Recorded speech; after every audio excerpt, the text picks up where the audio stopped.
Hey everybody, let's cut to the chase. INFJs don't talk about themselves, do they? Nope. They don't open up, do they? No, not really. Not to just anyone, that's for sure. But why is that? Why do they seem so secretive? Why are they so private? Why can't you get in below the surface and find anything out? Why don't they divulge anything? How frustrating, right? Well, I'm going to tell you why.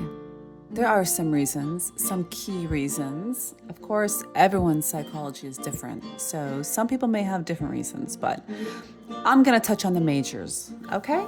Let's just get right on into it. And by the way, subscribe to my channel if you love deep diving into INFJs like I do. And like them and comment. Okay. First reason that INFJs really don't open up about themselves is, believe it or not, they truly think nobody actually cares about what they think or feel. After all, nobody has ever shown interest in them the way they show interest in others. So, they must not be interested in the INFJ, right? Because if they were, why don't they seem interested? Maybe our bar is just set too high. Because when we get interested in somebody, it's so obvious. And, we'll just invest and envelop you in our interest.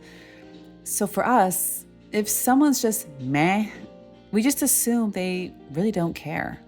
So why bother saying anything, right? Okay, next reason. So building off of point number one, no one asked us. That's right. INFJs figure if you want to know something, you'll ask. So if you don't ask, you don't want to know. And if you don't want to know, why would we initiate conversation with you or inundate you with something that you don't care about? INFJs operate on a need-to-know basis. That's the best way to put it. If you need to know, then ask. That's it. If you ask us, we'll tell you. We're not as much of a closed book as you may think. Okay, point three. INFJs have been harpooned out in their own world since childhood, guys. I can go on about this, but seriously, we have. We've just lived in our own little world. So INFJs know how to deal with their feelings all on their own. They are masters at self-soothing.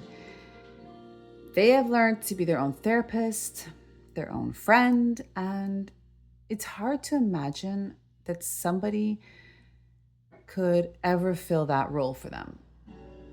I mean, after all, who knows the INFJ more than themselves, right? So, yeah, because we're so used to it, we just kind of rest easily there.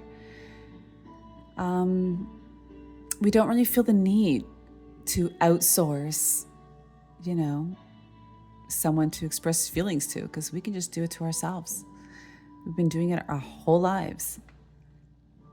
Okay, the last point I'll make on all this.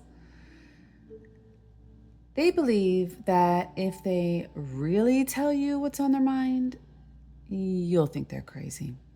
In the very least, you'll think they're too much or they're too intense.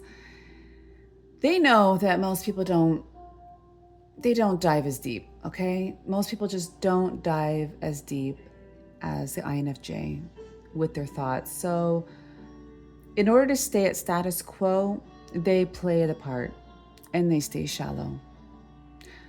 Of course, perhaps they overcorrect in this area. We don't have to go as private and as, I don't know. Yeah, we don't have to be as private as we are, but I don't know. Sometimes we stay too quiet. But it takes a lot of time and practice to reach the happy medium point of, sure, we don't divulge so much because we know they'll think we're crazy, but we can do a little bit so that they feel like they know us. It takes a lot of time for us to reach that kind of sweet spot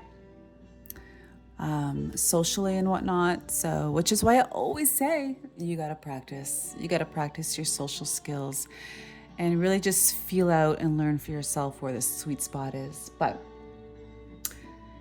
yes, that is why INFJs don't open up, why they seem mysterious and all private. And yes, I was about to say, we're not hiding that much, actually. It just looks that way. But now that I think about it, we are hiding things.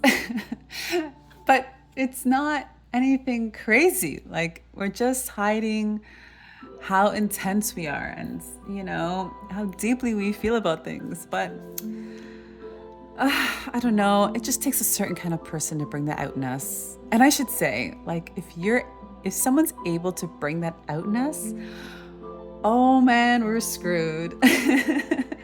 We're screwed because now we just need them in our lives. Because where are you ever going to find someone like that again? Which is probably how people feel when they find us. Which is probably why an INFJ having another INFJ in their life is just amazing. I'm going off on a tangent. Okay, I'm gonna leave the video here, but I look forward to talking to you guys again soon. So take it easy.